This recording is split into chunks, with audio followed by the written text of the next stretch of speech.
Hi hello students, ಮತ್ತೊಂದು ವಿಡಿಯೋಗೆ ನಿಮ್ಮೆಲ್ಲರಿಗೂ ಕೂಡ ಸ್ವಾಗತ. ಇಂದು ಯಾವ ಒಂದು ವಿಷಯದ ವಿಶ್ಲೇಷಣೆಯನ್ನು ನಾವು ನೋಡ್ತಾ ಇದ್ದೇವೆ ಅಂತ ಹೇಳಿದ್ರೆ, 4ನೇ ಸೆಮಿಸ್ಟರ್ BCUನಲ್ಲಿ ಬರ್ತಾ ಇರತಕ್ಕಂಥ BCU ಬ್ಯಾಂಗ್ಳೂರ್ ಸಿಟಿ ಯೂನಿವರ್ಸಿಟಿ ಅಂಡರ್ನಲ್ಲಿ BCAನಲ್ಲಿ ಬರ್ತಕ್ಕಂಥ ಎರಡನೇ ಒಂದು ತ್ರಿಪದಿ, ತವರೂರು ದಾರಿಯಲ್ಲಿ ಮುಳ್ಳಿಲ್ಲ ಕಲ್ಲಿಲ್ಲ ಅನ್ನೋ ಒಂದು ಜನಪದ ತ್ರಿಪದಿಯ ವಿಶ್ಲೇಷಣೆಯನ್ನು ಇವತ್ತು ನಾವು ನೋಡ್ತಾ ಹೋಗೋಣ.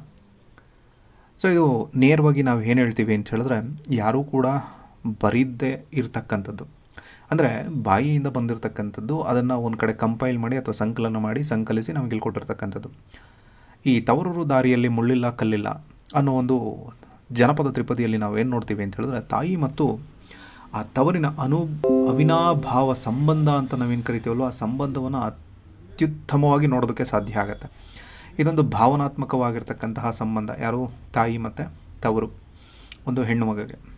ಆ ಹೆಣ್ಣು ಮಗು ತವರನ್ನು ಹೇಗೆ ನೋಡುತ್ತೆ, ತನ್ನ ತಾಯಿಯನ್ನು ಹೇಗೆ ನೋಡುತ್ತೆ, ತನ್ನ ಕುಟುಂಬವನ್ನು ಹೇಗೆ ನೋಡುತ್ತೆ, ತನ್ನ ತವರಿಗೆ ಬರಬೇಕಾಗಿರ್ತಕ್ಕಂತಹ ಸಂದರ್ಭದಲ್ಲಿ ಆ ರಸ್ತೆ ಹೇಗಿರುತ್ತೆ, ಇನ್ ದ ಸೆನ್ಸ್ ಆ ಕಡೆ ಹೋಗ್ತಾ ಇರ್ತಕ್ಕಂಥ ಭಾವನೆ ಆ ಹೆಣ್ಣಲ್ಲಿ ಹೇಗೆ ಮೂಡ್ತಾ ಹೋಗುತ್ತೆ. ಅದಕ್ಕೆ ಹೇಳ್ತಾರೆ, ತವರೂರು ದಾರಿನಲ್ಲಿ ನಾನು ಹೋಗಬೇಕಾದಾಗ ನನ್ನ ಕಾಲಿಗೆ ಒಂದು ಕಲ್ಲು ಚುಚ್ಚೋದಿಲ್ಲ, ಒಂದು ಮುಳ್ಳು ಚುಚ್ಚೋದಿಲ್ಲ, ಏನೇನೂ ಇಲ್ಲ, ಒಂದು ನೈಸಾಗಿರ್ತಕ್ಕಂಥ ಒಂದು ತಂಪನ್ನು ಕೊಡ್ತಕ್ಕಂಥ ಒಂದು ನೆಮ್ಮದಿಯ ತಾಣಕ್ಕೆ ನಾನು ಹೋಗ್ತಾ ಇರ್ತಕ್ಕಂಥ ದಾರಿ ಅನ್ನೋ ರೀತಿಯಲ್ಲಿ ಆ ಹೆಣ್ಣು ಮಗುಗೆ ಆ ದಾರಿ ಕಾಣ್ತಾ ಹೋಗುತ್ತೆ. ಅದಕ್ಕೆ ಪ್ರತಿಯೊಂದು ಹೆಣ್ಣು ತಾನು ಮದುವೆ ಆದ ನಂತರ ತನ್ನ ತಾಯಿ ಮನೆಗೆ ಹೋಗಬೇಕಾದಾಗ, ತಂದೆ ಮನೆಗೆ ಹೋಗಬೇಕಾದಾಗ ತನ್ನ ತವರು ಅಂತ ಹೇಳಿದ ತಕ್ಷಣ ಎಷ್ಟು ಖುಷಿಯಾಗತ್ತೆ ಅಂತ ಹೇಳಿದ್ರೆ, ಆ ಮಟ್ಟದ ಖುಷಿಯನ್ನು ಆ ಹೆಣ್ಮಗು ಬಿತ್ತರಿಸ್ತಾ, ಆ ಹಿನ್ನೆಲೆಯಲ್ಲಿ ಈ ಒಂದು ತ್ರಿಪದಿಯನ್ನು ನಾವು ಅರ್ಥ ಮಾಡ್ಕೊಳ್ಳೋದಕ್ಕೆ ಸಾಧ್ಯ ಆಗುತ್ತೆ. ಹಾಗಾದರೆ ತ್ರಿಪದಿಗಳನ್ನು ನೋಡ್ತಾ ಹೋಗೋಣ. 9 ತಿಂಗಳು ತುಂಬಿಕೊಂಡು ತಿರುಗೇನು, ಅಂಬಲಿಸಿ ನಿನ್ನ ಹಡಿದೇನು, ಚಿತ್ರಗೊಂಬೆ ನಿನಗೊಪ್ಪಿಸಿಕೊಡಲಾಂಗ. ಇದು ತನ್ನ ಮಗಳ ಮದುವೆ ಸಂದರ್ಭದಲ್ಲಿ ತಾಯಿ ತನ್ನ ಮಗಳಿಗೆ ಹೇಳ್ತಾ ಇರ್ತಕ್ಕಂಥದ್ದು. ಯಾವುದೇ ಒಂದು ಹೆಣ್ಣು ಮದುವೆ ಸಂದರ್ಭದಲ್ಲಿ ತನ್ನ ತಾಯಿ ಆಗಲಿ ತಂದೆ ಆಗಲಿ ಅವಳ ಮೇಲಿಟ್ಟಿರ್ತಕ್ಕಂಥ ಅತಿಯಾಗಿರೋ ಪ್ರೀತಿ ಇರುತ್ತಲ್ಲ, ಆ ಪ್ರೀತಿ ಒಂದೊಂದು ಮಾತನ್ನು ಹೇಳಿಸ್ತಾ ಹೋಗುತ್ತೆ. ಹೇಗೆ 9 ತಿಂಗಳು ನಿನ್ನನ್ನು ಹೊತ್ತದೆ, ನಾನು ಸಾಕಿದೆ, ನಿನಗೆ ಜನ್ಮ ಕೊಟ್ಟೆ, ಅದ್ರ ಜೊತೆಗೆ ಪ್ರೀತಿಯಿಂದ ಸಾಕಿದ್ದೆ ನಿನ್ನನ್ನು. ಈಗ ಸಾಕಿ 9 ತಿಂಗಳು ಸಾಕಿ ನಿನ್ನ 20 ವರ್ಷ 21 ವರ್ಷ ಸಾಕಿ ಸಲಹಿ ಎಲ್ಲ ಮಾಡಿದ ಮೇಲೂ ಇನ್ನೊಬ್ಬ ಹುಡುಗನಿಗೆ, ನನ್ನ ರಕ್ಷಣೆಯಿಂದ ಇನ್ನೊಬ್ಬ ಹುಡುಗನಿಗೆ ನಿನ್ನನ್ನು ಕೊಡ್ತಾ ಇರ್ತಕ್ಕಂತಹ ಸಂದರ್ಭದಲ್ಲಿ ನಮ್ಮನ್ನು ಅಗಲಿಸಿ ಇನ್ನೊಂದು ಮನೆಗೆ ನೀನು ಹೋಗ್ತಾ ಇದೆಯಾ. ಈ ಸಂದರ್ಭದಲ್ಲಿ ನಾನು ಹೆಂಗೆ ಅವ್ರಿಗೆ ಒಪ್ಪಿಸ್ಲಿ ನಿನ್ನನ್ನು? ಯಾಕೆಂದರೆ ಅತಿಯಾಗಿರೋ ಪ್ರೀತಿಯಿಂದ ಸಾಕಿರ್ತಕ್ಕಂಥ ಹೆಣ್ಣುಮಗಳು, ನಾವು ಈಗ ಸಂಬಂಧವನ್ನು ಕಡಿದುಕೊಂಡು, ಅಂದರೆ ಇನ್ ದ ಸೆನ್ಸ್ ನಮ್ಮ ತವರಿಂದ ನೀನು ಇನ್ನೊಂದು ಮನೆಗೆ ಹೋಗ್ತಾ ಇದೆಯಾ, ಯಾವ ಮನಸ್ಸಿನಿಂದ ಆ ಒಂದು ವ್ಯಕ್ತಿಗೆ, ಆ ಒಂದು ಕುಟುಂಬಕ್ಕೆ ನಿನ್ನನ್ನು ಕಳಿಸ್ಲಿ ಅನ್ನೋ ಒಂದು ದುಃಖವನ್ನು ಮನಸ್ಸಿನಲ್ಲಿ ಅವರು ಅನುಭವಿಸ್ತಾ ಹೋಗ್ತಾ ಇರ್ತಾರೆ. ತಂದೆ ತಾಯಿ ಚಿಕ್ಕ ವಯಸ್ಸಿನಿಂದ ಮದುವೆವರೆಗೂ ತುಂಬ ಚೆನ್ನಾಗಿ ಸಾಕಿ ಸಲಹಿ ಎಲ್ಲ ಮಾಡಿರ್ತಕ್ಕಂಥ ಮಗಳು ಮದುವೆ ಆದ ನಂತರ ನನ್ನ ಮನೆಯಲ್ಲಿಲ್ಲ ಅಂತ ಹೇಳಿದ್ರೆ ಯಾವ ತಂದೆ ತಾಯಿಗೆ ತಾನೇ ದುಃಖ ಅನ್ನೋದು ಉಂಟಾಗೋದಿಲ್ಲ. ಯಾರಿದ್ದರು ನನ್ನ ತಾಯಿಯವನ್ನೋಲ್ಯಾರು, 1000 ಕೊಳ್ಳಿ ಒಲೆಯಾಗ ಉರಿದರು, ಜ್ಯೋತಿ ನೀನ್ಯಾರು ಹೋಲ್ಯಾರು. ಇಲ್ಲಿ ತಾಯಿಯನ್ನು ಕುರಿತು ಮಗಳು ಹೇಳ್ತಾ ಹೋಗ್ತಾಳೆ. ಯಾಕೆ ಅಂತ ಹೇಳಿದ್ರೆ, ತನ್ನ ಮಕ್ಕಳು ಯಾವ ರೀತಿ ಬೆಳೀತಾ ಹೋಗ್ತಾರೋ ಅಷ್ಟು ತನ್ನ ತಾಯಿ ಅಥವಾ ತಂದೆ ಇಬ್ಬರು ನೋವನ್ನು ಅನುಭವಿಸ್ತಾ ಹೋಗ್ತಾರೆ. ಇನ್ ದ ಸೆನ್ಸ್ ತಮ್ಮ ಎಲ್ಲವನ್ನ ತ್ಯಾಗ ಮಾಡ್ತಾ ಹೋಗ್ತಾರೆ. ಹಾಗೆ ತಾಯಿ ಬಗ್ಗೆ ಮಗಳು ಹೇಳ್ತಕ್ಕಂಥ ಮಾತು ಏನು, ಬೇರೆ ಯಾರ ರಕ್ತ ಸಂಬಂಧಗಳಿದ್ರೂ ಕೂಡ ತಾಯಿಯನ್ನು ಹೋಲ್ತಕ್ಕಂಥವ್ರು ಯಾರೂ ಇಲ್ಲ. 1000 ಕಟ್ಟಿಗೆಗಳು ಒಲೆದಲ್ಲಿ ಉರಿದ್ರೂ ಕೂಡ ಅದು ದೀಪದಂತೆ ಬೆಳಕನ್ನು ನೀಡೋದಕ್ಕಂತೂ ಸಾಧ್ಯ ಆಗೋದೇ ಇಲ್ಲ. ದೀಪ ಹೇಗೆ ಬೆಳಕನ್ನು ಕೊಡುತ್ತೋ ಒಲೆ ಹಾಗೆ ಬೆಳಕನ್ನು ಕೊಡೋದೇ ಇಲ್ಲ. ತಾಯಿ ಹೇಗೆ ನಮಗೆ ಬೆಳಕನ್ನು, ಜೀವನವನ್ನು, ದಾರಿಯನ್ನು ತೋರಿಸ್ತಾ ಹೋಗ್ತಾಳೋ ಹಾಗೆ ಸಂಬಂಧಿಕರು ನಮಗೆ ಅದೆಲ್ಲವನ್ನು ತೋರಿಸೋದೇ ಇಲ್ಲ. ಹಾಗೆ ತನ್ನ ತಾಯಿ ಕೂಡ ಸಂಬಂಧದಲ್ಲಿ ಶ್ರೇಷ್ಠಳು. ಆಕೆಯನ್ನು ನನ್ನ ತಾಯಿಯನ್ನಾಗಲಿ ತಂದೆಯನ್ನಾಗಲಿ ಯಾರಿಗೂ ಕೂಡ ಹೋಲಿಕೆ ಮಾಡೋದಕ್ಕಾಗೋದಿಲ್ಲ. ಬೆಳಕನ್ನು ನಾವು ಯಾಕೆ ಬೇರೆಯವ್ರಿಗೆ ಹೋಲಿಸೋದಕ್ಕಾಗೋದಿಲ್ವೋ ಹಾಗೆ ತಂದೆ ಮತ್ತು ತಾಯಿಯನ್ನು ಕೂಡ ಹೋಲಿಸೋದಕ್ಕಾಗೋದಿಲ್ಲ. ಅದರಲ್ಲೂ ಮುಖ್ಯವಾಗಿ ಇನ್ನೊಬ್ಬರಿಗೆ ತಾಯಿಯನ್ನು ಹೋಲಿಸೋದಕ್ಕಾಗೋದಿಲ್ಲ, ಸಂಬಂಧದಲ್ಲೂ ಹೋಲಿಸೋದಕ್ಕಾಗೋದಿಲ್ಲ. ಆದರೆ ಆ ಎಲ್ಲ ಸಂಬಂಧಕ್ಕಿಂತ ಶ್ರೇಷ್ಠವಾಗಿರ್ತಕ್ಕಂಥ ಸಂಬಂಧ ಯಾವುದು ಅಂತ ಹೇಳಿದ್ರೆ ತಾಯಿದು, ಅದಾದ ನಂತರ ತಂದೆದು. ನೆಕ್ಸ್ಟು ಟೈಟಲ್, ತವರೂರು ದಾರಿಯಲ್ಲಿ ಮುಳ್ಳಿಲ್ಲ ಕಲ್ಲಿಲ್ಲ, ಸಾಸಿವೆಷ್ಟು ಮರಳಿಲ್ಲ ದಾರಿಯಲ್ಲಿ, ಬಿಸಿಲಿನ ಬೇಗೆ ಸುಡಲಿಲ್ಲ. ತನ್ನ ತವ್ರ ಮನೆ ವರ್ಣನೆಯನ್ನು ಅವಳು ಮಾಡ್ತಾ ಹೋಗ್ತಾಳೆ. ಪ್ರತಿ ಸಂದರ್ಭದಲ್ಲೂ ಪ್ರತಿಯೊಂದು ಹೆಣ್ಣು ಮದುವೆ ಆಗಿರ್ತಕ್ಕಂಥವಳು ಇದನ್ನು ಮಾಡ್ತಾನೆ ಹೋಗ್ತಿರ್ತಾಳೆ. ತನ್ನ ತವ್ರ ಮನೆಗೆ ಹೋಗೋ ದಾರಿನಲ್ಲಿ ನಾನು ಹೋಗ್ತಾ ಇದ್ದೀನಿ ಅಂತ ಹೇಳಿದಾಗ ನನಗೆ ಮುಳ್ಳು ಚುಚ್ಚಿದ್ರು ಮುಳ್ಳಿಲ್ಲ ಅನಿಸುತ್ತೆ, ಕಲ್ಲು ಒತ್ತಿದ್ರು ಕಲ್ಲಿಲ್ಲ ಅನಿಸುತ್ತೆ. ಅದಾದಮೇಲೆ ಆ ಸಪಾಟಾಗಿರ್ತಕ್ಕಂತಹ ಒಂದು ರಸ್ತೆ ತೀರಾ ನೈಸಾಗಿದೆ, ಅಲ್ಲೆಲ್ಲೂ ಕೂಡ ಸಾಸಿವೆಯಷ್ಟು ಮಣ್ಣು ಕಾಣ್ತಾ ಇಲ್ಲ. ಆಮೇಲೆ ರಸ್ತೆಯಲ್ಲಿ ನಡೀತಾ ಇರಬೇಕಾದ್ರೆ ನನ್ನ ಪಾದ ಸುಡ್ತಾನೇ ಇಲ್ಲ. ಯಾಕೆ ಅಂತ ಹೇಳಿದ್ರೆ ನಾನು ನನ್ನ ತವ್ರ ಮನೆಗೆ ಹೋಗ್ತಾ ಇರೋದು. ಅಂದರೆ ತವರು ಅನ್ನೋದು ಏನನ್ನು ಸೂಚಿಸ್ತಾ ಇದೆ ಅಲ್ಲಿ ಅಂತ ಹೇಳಿದ್ರೆ ಒಂದು ನೆಮ್ಮದಿ, ಶಾಂತತೆ, ಆಮೇಲೆ ತಂಪನ್ನು ನೀಡ್ತಕ್ಕಂಥ ಜಾಗ. ಯಾರಿಗೆ? ಹೆಣ್ಣಿಗೆ. ಸೊ ಆದ್ದರಿಂದ ದಾರಿನಲ್ಲಿ ನನಗೆ ಏನೇನೂ ಕೂಡ ಆಗ್ತಾಯಿಲ್ಲ, ಬಿಕಾಸ್ ನಾನು ನನ್ನ ತವ್ರ ಮನೆಗೆ ಹೋಗ್ತಾ ಇದ್ದೀನಿ. ಅಲ್ಲಿ ತಂಪು ಕೊಡುತ್ತೆ ಅಂತ ಹೇಳಿದ್ರೆ ನೆಮ್ಮದಿ ಸಿಗತ್ತೆ. ಆ ಜಾಗಕ್ಕೆ ನಾನು ಹೋಗ್ತಾ ಇದ್ದೀನಿ. ಹಣ್ಣು ಹಾಲಿಗಿಂತ ಬೆಣ್ಣೆ ತುಪ್ಪಕ್ಕಿಂತ ಚೆನ್ನಾಗಿ ಕಳಿತ ರಸಬಾಳೆ ಹಣ್ಣಿಗಿಂತ ಚೆನ್ನ ಕಾಣೆ ತಾಯಿ ಎದೆ ಹಾಲು. ಇಡೀ ಪ್ರಪಂಚದಲ್ಲಿ ಅಮೃತ ಅಂತ ಏನಾದರೂ ನಾವು ಕರಿತೀವಿ ಅಂತ ಹೇಳಿದ್ರೆ ತಾಯಿಯೇ ಎದೆ ಹಾಲು. ಅದನ್ನು ಬಿಟ್ಟರೆ ಅದಕ್ಕಿಂತ ಅಮೃತ ಅನ್ನೋದು ಇನ್ಯಾವುದೂ ಕೂಡ ಇಲ್ಲ. ಅದಕ್ಕೆ ಹೇಳ್ತಾ ಇದ್ದಾಳೆ, ತಾಯಿ ಹಾಲು ಸರ್ವಶ್ರೇಷ್ಠವಾಗಿರ್ತಕ್ಕಂಥದ್ದು ಅನ್ನೋದನ್ನು ಈ ಒಂದು ಪ್ಯಾರಾದಲ್ಲಿ ಹೇಳ್ತಾ ಹೋಗ್ತೀರ. ಹಣ್ಣಾಗಲಿ, ಹಾಲಾಗಲಿ, ಬೆಣ್ಣೆ ಆಗಲಿ, ತುಪ್ಪ ಆಗಲಿ, ಮಾಗಿದ ರಸಬಾಳೆ ಹಣ್ಣಿಗಿಂತಲೂ ಕೂಡ ತಾಯಿಯ ಎದೆ ಹಾಲು ಶ್ರೇಷ್ಠ, ಸರ್ವಶ್ರೇಷ್ಠ. ತಾಯಿಯ ಎದೆ ಹಾಲು ಅಂತಕ್ಕಂಥದ್ದು ಅಮೃತಕ್ಕೆ ಮೀರಿರ್ತಕ್ಕಂಥದ್ದು. ಅಂತಹ ಎದೆ ಹಾಲನ್ನು ಕುಡಿದು ನಾನು ಬೆಳೆದು ನಾನು ಗಂಡನ ಮನೆಗೆ ಹೋಗಿದ್ದೀನಿ. ಅಲ್ಲಿಗೆ ಹೋದಾಗಲೂ ಕೂಡ ನಾನು ತಾಯಿಯನ್ನು ನೆನಪು ಮಾಡ್ಕೊಳ್ತಾ ಇದ್ದೀನಿ, ತಾಯಿ ಎದೆ ಹಾಲನ್ನು ನೆನಪು ಮಾಡ್ಕೊಳ್ತಾ ಇದ್ದೀನಿ. ಎಲ್ಲದಕ್ಕಿಂತ ಶ್ರೇಷ್ಠವಾಗಿರ್ತಕ್ಕಂಥದ್ದು ಅಂತ ಅವಳು ನೆನಪು ಮಾಡ್ಕೊಳ್ತಾ ಇದ್ದಾಳೆ. ತೊಟ್ಟಿಲ ಹೊತ್ಕೊಂಡು ತವರು ಬಣ್ಣ ಹುಡ್ಕೊಂಡು ಅಪ್ಪ ಕೊಟ್ಟಿಮ್ಮೆ ಹೊಡ್ಕೊಂಡು ತವರೂರು ತೆಟ್ಟೆತ್ತಿ ತಿರುಗೇ ನೋಡಾಳು. ಇದು ಯಾವ ಸಂದರ್ಭದ್ದು ಅಂತ ಹೇಳಿದ್ರೆ, ಒಂದು ಹೆಣ್ಣು ಬಸುರೆ ಆಗಿ ತನ್ನ ಬಾಣಂತನವನ್ನು ಮುಗಿಸ್ಕೊಂಡು ತನ್ನ ಗಂಡನ ಮನೆಗೆ ಮತ್ತೆ ಹೊರಡ್ತಾಳಲ್ವಾ, ಆ ಸಂದರ್ಭದಲ್ಲಿ ಅವಳು ಹೋಗ್ತಾ ಇರತಕ್ಕಂತಹ ಸಂದರ್ಭದಲ್ಲಿ ತನ್ನ ತಾಯಿ ಮನೆಯನ್ನು ಮತ್ತೆ ನೋಡ್ತಾಳಂತೆ. ಅದಕ್ಕೆ ಹೇಳೋದು, ಬಾಣಂತನವನ್ನು ಮುಗಿಸ್ಕೊಂಡು ಹೊರಟಿರ್ತಕ್ಕಂಥವಳು ಮಗುವನ್ನು ತೊಟ್ಲನ್ನು ಅವಳು ಕೊಟ್ಟಿರ್ತಕ್ಕಂಥ ಸೀರೆ ಎಲ್ಲವನ್ನು ಉಟ್ಕೊಂಡು ಗಂಡನ ಮನೆಗೆ ಹೊರಡ್ತಾ ಇರತಕ್ಕಂತಹ ಸಂದರ್ಭ. ಜೊತೆಯಲ್ಲಿ ಮಗು ಏನು ಬೆಳೀತಾ ಇದ್ದಾನಲ್ವಾ, ಮಗು ಬೆಳೀತಾ ಇರ್ತಕ್ಕಂಥವಳಿಗೆ ಅಥವಾ ಹಾಲನ್ನು ಕೊಡಬೇಕು ಅಂತ ಹೇಳಿ ತಂದೆ ಒಂದು ಹೆಮ್ಮೆಯನ್ನು ಕೊಟ್ಟಿಯನು.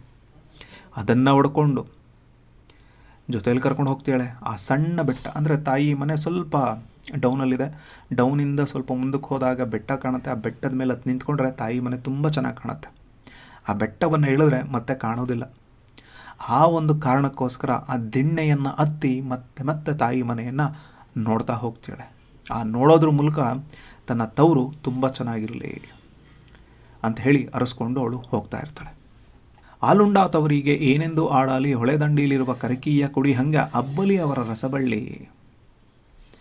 ಇದು ತುಂಬ ಪ್ರತಿ ಹೆಣ್ಣು ಮಕ್ಕಳು ತನ್ನ ತವರಿನ ಬಗ್ಗೆ ಹೇಳ್ತಕ್ಕಂಥ ಒಂದು ಅದ್ಭುತವಾಗಿರ್ತಕ್ಕಂಥ ಮಾತು. ಏನು? ತನ್ನ ತವ್ರ ಮನೆ ಅನ್ನೋದು ತುಂಬ ಅದ್ಭುತವಾಗಿ ಬೆಳೀಲಿ ಅಂಥೇಳಿ ಹಾರೈಸ್ತಾ ಇರ್ತಕ್ಕಂಥ ಒಂದು ಮಾತು. ಹೇಗೆ ನಾನು ಹಾಲು ಕುಡಿದು ಬೆಳೆದು ನಾನು ಬಂದನೋ ಅದೇ ಮನೆಗೆ ಅವಳು ಹೇಳ್ತಾ ಹೋಗ್ತಾಳೆ.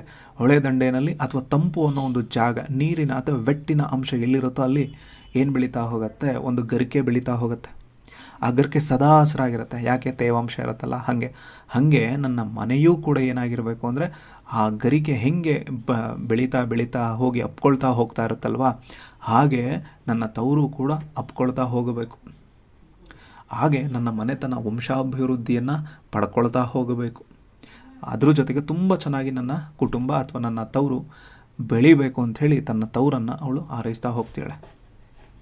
ದಾರ ಬರುವಾಗ ಸುರಿದಾವ ಮಲ್ಲಿಗಿ, ದೊರೆ ನನ್ನ ತಮ್ಮ ಬರುವಾಗ ಯಾಲಕ್ಕಿ ಗೋನೆವಾಗಿ ಹಾಲ ಸುರಿದಾವ.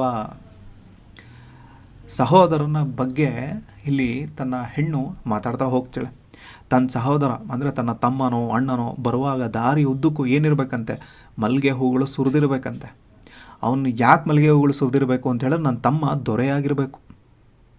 ದೊರೆಯಾಗಿರ್ತಾನಲ್ವಾ, ಸೊ ಅದಕ್ಕೆ ಬರಬೇಕಾದಾಗ ಅವನು ನಡ್ಕೊಂಡು ಹೂ ಮೇಲೆ ಬರಬೇಕು. ಆ ಬರಬೇಕಾದ ಸಂದರ್ಭದಲ್ಲಿ ಅಕ್ಕಪಕ್ಕದಲ್ಲಿ ಏಲಕ್ಕಿ ಗೊನೆಗಳು ಬಾಗಿ ಹಾಲನ್ನು ಸುರಿಸ್ತಾ ಹೋಗಬೇಕು. ಅಂದರೆ ಅವನು ಬರ್ತಾ ಇದ್ದಾನೆ ಅಂತ ಹೇಳಿದ್ರೆ ಎಲ್ಲವೂ ಕೂಡ ಸಂಪದ್ಭರಿತವಾಗಿರಬೇಕು ಅನ್ನೋ ಹಿನ್ನೆಲೆಯಲ್ಲಿ. ಅಂದರೆ ಎಷ್ಟು ಚಂದ ತನ್ನ ತಮ್ಮನನ್ನು ರಾಜನಾಗಿ ದೊರೆಯಾಗಿ ಅವಳು ವರ್ಣಿಸ್ಕೊಳ್ತಾ ಹೋಗ್ತಾಳೆ.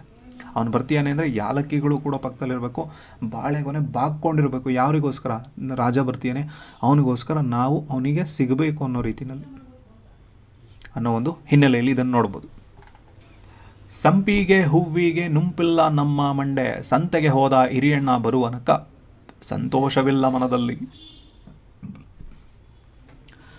ಅಣ್ಣನನ್ನ ಕುರಿತು ಮಾತಾಡ್ತಾ ಹೋಗ್ತಾಳೆ. ಸಂತೆಗೆ ಹೋಗಿರ್ತಕ್ಕಂಥ ತನ್ನ ಹಿರಿಯಣ್ಣ ಬರೋವರೆಗೂ ಎಣ್ಣೆ ಹಚ್ಕೊಂಡು ಬಾಚ್ಕೊಂಡಿರೋ ತಲೆಗೆ ಏನನ್ನು ಸೋಗ್ಸಾ ಇಲ್ಲ, ಹೂವನ್ನೇ ಸೋಗ್ಸಾ ಇಲ್ಲ. ಯಾಕೆ? ಕಾರಣ ತನ್ನಣ್ಣ ಸಂತೆಯಿಂದ ಬರುವಾಗ ಸಂಪಿಗೆ ಹೂವನ್ನು ತೆಗೆದುಕೊಂಡ್ಬರ್ತಾನೆ ತನಗೋಸ್ಕರ. ಅದಕ್ಕೋಸ್ಕರ ನಾನು ಎಣ್ಣೆ ಹಾಕ್ಕೊಂಡಿದ್ರು ಬಾಚ್ಕೊಂಡ್ರು ಹೂವನ್ನು ಮುಡ್ಕೊಂಡಿಲ್ಲ. ನನ್ನ ಅಣ್ಣ ತಂದು ಆ ಹೂವನ್ನು ಕೊಟ್ಟರೆ ಏನೋ ಒಂದು ಮನಸ್ಸಿಗೆ ನೆಮ್ಮದಿ. ಆ ನೆಮ್ಮದಿಯ ಮೂಲಕವಾಗಿ ನನ್ನ ತವರನ್ನು ನಾನು ಪದೇ ಪದೇ ನೆನೆಸ್ಕೊಳ್ಬೋದಲ್ವ. ಅಂದರೆ ಅಣ್ಣನ ಮೇಲೆ, ತಮ್ಮನ ಮೇಲೆ, ಅಮ್ಮನ ಮೇಲೆ, ಅಪ್ಪನ ಮೇಲೆ ಪ್ರತಿಯೊಂದು ಹೆಣ್ಣಿಗೂ ತವರು ಅಂತಾಗ ಇವ್ರ ಮೇಲಿನ ಪ್ರೀತಿ ಇನ್ನೂ ಹೆಚ್ಚಾಗ್ತಾ ಹೋಗ್ತಾ ಇರುತ್ತೆ. ಅದಕ್ಕೆ ಅವನು ಬರೋವರೆಗೂ ನಾನು ಕಾಯ್ಕೊಂಡು ಕೂತಿರ್ತೀನಿ.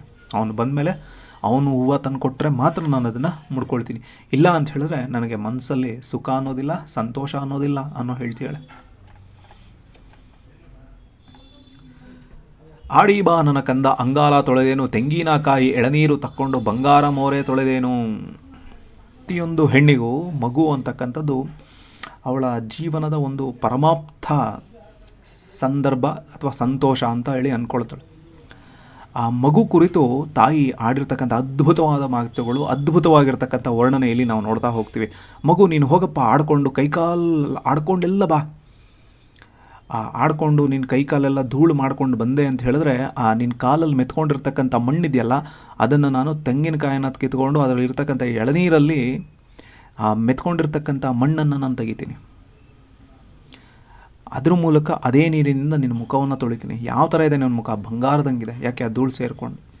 ಅಂದರೆ ಮಗು ಎಂಥ ಧೂಳು ಮಾಡ್ಕೊಂಬಂದರೂ ಕೂಡ ಆ ಮಗುವನ್ನು ನಾನು ಯಾವ ಶ್ರೇಷ್ಠ ಮಟ್ಟದಲ್ಲಿ ನಾನು ನೋಡ್ಕೊಳ್ತಾ ಇದ್ದೀನಿ ಅನ್ನೋದನ್ನು ಅವಳು ವರ್ಣಿಸ್ತಾ ಹೋಗ್ತಾಳೆ. ಎಂಥ ತಾಯಿ! ಪ್ರತಿಯೊಬ್ಬರ ತಾಯಿಯೂ ಕೂಡ ಮಗನನ್ನು ಹೀಗೆ ನೋಡೋದು. ಅದು ಎಳ್ನೀರಲ್ಲಿ ಮುಖ ತೊಳೆಯೋದು, ಕಾಲು ತೊಳೆಯೋದು ಅಂದರೆ ಏನು? ನೆಕ್ಸ್ಟು, ಅಳುವ ಕಂದನ ತುಟಿಯು ಹವಳಾದ ಕುಡಿಹಂಗ, ಕುಡಿಹುಬ್ಬು ಬೇವಿ ನೆಸಳಾಂಗ ಕಣ್ಣೋಟ, ಶಿವನ ಕೈಯಲಗು ಹೊಳೆದಾಂಗ. ತನ್ನ ಮಗು ಅಳುವಾಗ ಅವನ ತುಟಿ ಅವಳದ ಕುಡಿ ರೀತಿಯಲ್ಲಿ ಕೆಂಪ ಹೊಳಿತಾ ಇರ್ತದಂತೆ. ಮಗುವಿನ ಹುಬ್ಬು ಬೇವಿನ ಹೆಸಳಿನ ರೀತಿಯಲ್ಲಿ ಕಾಮನ್ ಬಿಲ್ಲಿನಂತೆ ಬಾಗಿದ್ಯಂತೆ. ಅಳುವಾಗ ಕಣ್ಣ ಗುಡ್ಡೆಯನ್ನು ಆಚೆ ಈಚೆ ತಿರುಗಿಸೋ ಆ ಮಗುವಿನ ಕಣ್ಣೋಟ ಇದೆಯಲ್ಲ, ಆ ಕಣ್ಣೋಟದಲ್ಲಿ ಹೊಳಪಿದೆ. ಆ ಹೊಳಪು ಯಾವ ಥರ ಕಾಣ್ತಾ ಇದೆ ಅಂತ ಹೇಳಿದ್ರೆ ಶಿವನ ಕೈಲಿರೋ ತ್ರಿಶೂಲದಲ್ಲಿ ಹೇಗೆ ಹೊಳಪು ಕಾಣ್ತಾ ಇದೆಯೋ ಹಾಗೆ ಹೊಳಪು ಕಾಣ್ತಾ ಹೋಗ್ತಾ ಇದೆ.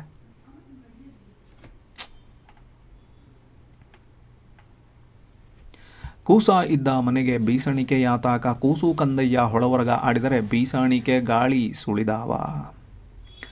ಮಕ್ಕಳಿರ್ತಕ್ಕಂಥ ಮನೆ ಏನಾಗಿಬಿಡುತ್ತೆ, ಪ್ರತಿ ಸಂದರ್ಭದಲ್ಲೂ ಆ ಮಕ್ಕಳು ಆಟ ಆಡ್ತಾ ಇರ್ತವೆ, ಒಳಗೆ ಹೋಗ್ತಾವೆ, ಹೊರಗೆ ಬರ್ತಾವೆ, ಒಳಗೆ ಹೋಗ್ತಾವೆ, ಬರ್ತಾ ಇರ್ತವೆ. ಆ ಹೋಗಿ ಬಂದು ಮಾಡ್ತಾ ಇರ್ತಕ್ಕಂಥ ಸಂದರ್ಭದಲ್ಲಿ ನಮಗೆ ಬೀಸಣಿಗೆ ಬೇಡ ಅವಶ್ಯಕತೆಯೇ ಇಲ್ಲ. ಯಾಕೆಂದರೆ ಅವು ಹೋಗ್ತಾ ಇರ್ತವೆ, ಬರ್ತಾ ಇರ್ತವಲ್ಲ, ಆ ಹೋಗಿ ಬರ್ತಾ ಇರ್ತಕ್ಕಂಥ ಸಂದರ್ಭದಲ್ಲಿ ಗಾಳಿ ನಮ್ಮ ಕಡೆಗೆ ಬೀಸ್ತಾನೆ ಇರುತ್ತೆ, ತಣ್ಣಗೆ ಬೀಸ್ತಾ ಇರುತ್ತೆ. ಆ ಬೀಸೋದ್ರ ಮೂಲಕ ಅಂತ ಹೇಳಿದ್ರೆ ಆ ಮಕ್ಕಳು ಆ ಮನೆಯನ್ನು ಎಷ್ಟು ಚಂದವಾಗಿ ಇಟ್ಟಿರ್ತವೆ. ಅದು ಅಲ್ಲದೆ ಮನೇಲಿರ್ತಕ್ಕಂಥವ್ರಿಗೆ ಎಷ್ಟು ಚಂದವಾಗಿರ್ತಕ್ಕಂಥ ನಗುವನ್ನು ಕೊಡ್ತವೆ ಅನ್ನೋದೆಲ್ಲವನ್ನು ಈ ಒಂದು ಪ್ಯಾರಾದಲ್ಲಿ ನಾವು ನೋಡೋದಕ್ಕೆ ಸಾಧ್ಯ ಆಗತ್ತೆ.